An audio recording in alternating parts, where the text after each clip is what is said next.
பார்த்துக்கலாம். அது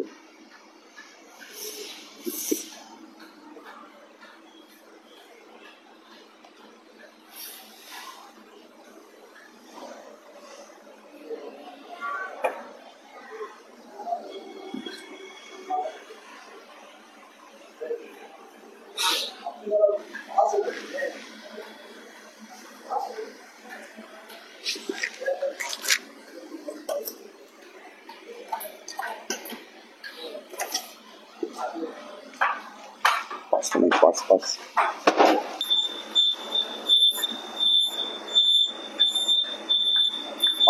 good morning. இன்னைக்கு நம்ம வந்து பார்க்க போறது என்ன பார்க்கறோம்னா, டிவிஎஸ்ல வந்துட்டு இவி வெஹிக்கிள் பார்க்க போறோம், எலக்ட்ரிக் வெஹிக்கிள். இந்த மாடல் பேர் வந்துட்டு ஐக்யூப், டிவிஎஸ் ஐக்யூப்னு கொடுத்துருப்பாங்க.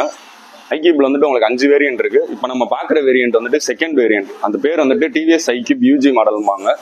இந்த மாடல் வந்து இப்போதான் ரீசெண்டாக லான்ச் ஆயிருக்கு. இந்த மாடல்ல வந்துட்டு என்ன இருக்கும்னா, உங்களுக்கு 3.5 கிலோவாட் கொடுத்துருக்காங்க. இதுக்கு முன்னாடி உள்ள மாடல்ல வந்துட்டு 3.4 இருந்துச்சு. இப்போ 3.5 இருக்கிறனால உங்களுக்கு வந்து ரேஞ்ச் வந்து கூட்டி கொடுத்துருக்காங்க. இந்த வண்டியில வந்துட்டு நீங்க ஒன் டைம் சார்ஜ் பண்ணீங்கன்னா 116 கிலோமீட்டர் வந்து நீங்க போய்க்கலாம்.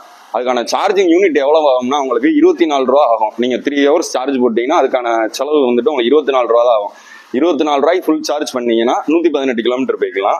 இந்த வண்டி நீங்க நார்மலா பாத்தீங்கன்னா உங்களுக்கு பேட்டரி வண்டி மாதிரியே தெரியாது. நார்மல் ஸ்கூட்டர்ஸ் வண்டி தான் உங்களுக்கு தெரியும்.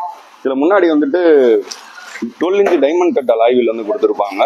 டைமண்ட் கட் அலாய்வில் வந்து எப்படி இருக்குன்னா, ஒரு 8 வருஷம் 10 வருஷத்துக்கு முன்னாடி 8 லட்ச ரூபாய்க்கு மேல வாங்குற கார்ல தான் கொடுத்துருப்பாங்க. அப்ப அதோட ஸ்ட்ரென்த் எவ்வளவு இருக்குன்னு நீங்க பாருங்க. இதுல வந்துட்டு முன்னாடி வந்துட்டு டிஸ்க் பிரேக் வந்து கொடுத்துருப்பாங்க. டிஸ்க் பிரேக் இருக்கிறனால உங்களுக்கு பிரேக்கிங் எஃபிஷியன்சி வந்து நல்லா இருக்கும். இப்போ இதில் நம்ம பார்க்க போற வந்து ஒரு மெயினான 5 பாயிண்ட் மட்டும் பார்க்க போறோம். இதுல வந்துட்டு ஃபர்ஸ்ட் வந்துட்டு சேஃப்டி லாக் கொடுத்துருப்பாங்க. பேட்டரி வண்டியில வந்துட்டு இதுல சேஃப்டி லாக் எப்படி இருக்கும்னா, மிச்ச பேட்டரி வண்டியில வந்துட்டு எப்படி இருக்கும்னா, நீங்க இந்த மாதிரி வண்டியை ஆன் பண்ண உடனேயுமே சப்போஸ் சின்ன பிள்ளைங்களை முன்னாடி உட்கார வச்சிருந்தீங்கன்னா வண்டி ரைஸ் பண்ணீங்கனாலே வண்டி உங்களுக்கு மூவ்மெண்ட் ஆயிரும். ஆனா நம்ம இதுல வந்துட்டு சேஃப்டி லாக் பண்ணி கொடுத்துருப்பாங்க. ஃபர்ஸ்ட் சைடு ஸ்டாண்ட் எடுக்கணும். சைடு ஸ்டாண்ட் எடுத்ததுக்கப்புறம் ஆப்ரேட்டிங் ப்ரொசீஜர்னு ஒன்று கொடுத்துருப்பாங்க.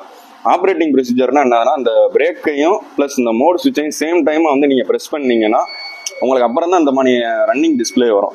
இனிமேல் நீங்க வந்து வண்டியை வந்துட்டு மூவ் பண்ணீங்கன்னா வந்துட்டு வண்டி வந்துட்டு உங்களுக்கு மூவ் ஆகும்.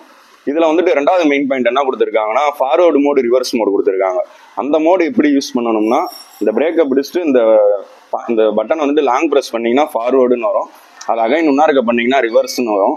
இந்த ரிவர்ஸ்ல இருக்கிறப்ப வந்துட்டு நீங்க என்ன பண்ணணும்னா 10 மீட்டர் ஸ்பீடுலேயே வந்துட்டு ரிவர்ஸ் போகும் இந்த வண்டி. நீங்க அப்படியே ரிவர்ஸ்லையுமே வந்துட்டு ஆப்ரேட் பண்ணிக்கலாம். ஃபார்வர்டு போகணும்னா ஃபார்வர்டுலையுமே வந்துட்டு நீங்க ஆப்ரேட் பண்ணிக்கலாம். இந்த வண்டியில வந்துட்டு 12 இன்ச் அலாய் வீல் 2 வீலுமே இருக்கிறனால உங்களுக்கு கிரவுண்ட் கிளியரன்ஸ் தரையில இருந்து இந்த உயரம் வந்து அதிகமா இருக்கும். நீங்க எவ்வளவு பெரிய மேடு பள்ளத்துல ஏறி இறங்குனீங்கனாலுமே வந்துட்டு உங்களுக்கு வந்துட்டு கன்வீனியன்டா இருக்கும். அது மாதிரி இதுல ஃபுட் லென்த் வந்துட்டு அதிகமா இருக்கும். மிச்ச வண்டியை கம்பேர் பண்றப்ப 340 mm கொடுத்துருப்பாங்க. லேடிஸோ வயசானவங்களோ இப்போ இந்த வண்டியை ஓட்டுறாங்கன்னா அவங்க காலை வந்துட்டு முன்னாடி வந்துட்டு கம்ஃபர்டபுல்லா வச்சுக்கலாம். எந்த விதமான இடைஞ்சல் அந்த மாதிரி இது எதுவுமே வந்துட்டு உங்களுக்கு இருக்காது. பிளஸ் இதுல அண்டர் சீட் ஸ்டோரேஜ் வந்துட்டு உங்களுக்கு வந்துட்டு 33 லிட்டர் வந்து கொடுத்துருப்பாங்க. பின்னாடி வந்துட்டு லார்ஜர் கெப்பாசிட்டி இருக்கிறனால நீங்க office bag, college bag, lunch bag இந்த மாதிரி திங்ஸ் வந்து நிறைய வந்து வச்சுக்கலாம். தேங்க்யூ. அதான் போதும், 4 பாயிண்ட் போதும்.